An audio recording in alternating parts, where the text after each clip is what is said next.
बिस्मिल्लाहिर्रहमानिर्रहीम। अस्सलामुअलैकुम दोस्तों, क्या हाल चाल हैं। मैं उम्मीद करता हूं कि मेरे तमाम दोस्त खैरियत से होंगे।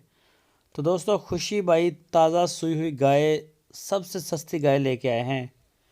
जोड़ी गाय की आपको चेक करवाएंगे इस वीडियो में। दोनों, एक साहिवाल की है और एक चोलस्तानी गाय, दोनों ताज़ा सूई हैं।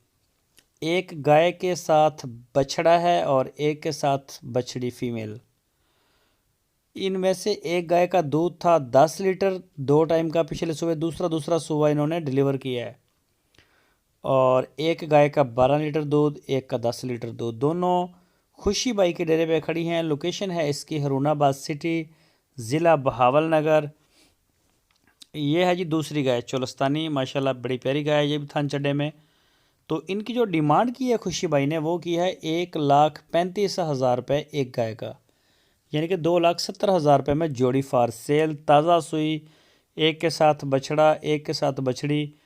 तो जो भी दोस्त खरीदें उनसे रिक्वेस्ट है कि आप खुशी बाई के डेरे पे जाएं, वहां जाके मौके पे चेक करें, तसल्ली करें अपनी, उसके बाद आप डील करें उनसे। और कार्गो की सहूलत हमारे पास मौजूद है पूरे पाकिस्तान के लिए। जहां आप चाहेंगे इंशाल्लाह आपको उसी जगह पे डिलीवर करवा दी जाएंगी। दोस्तों, अगर आपको हमारी वीडियो अच्छी लगी है तो इसको लाइक करें, नए दोस्त चैनल को सब्सक्राइब करें, बेल आइकन को प्रेस करें और वीडियो को लाजमी शेयर करें।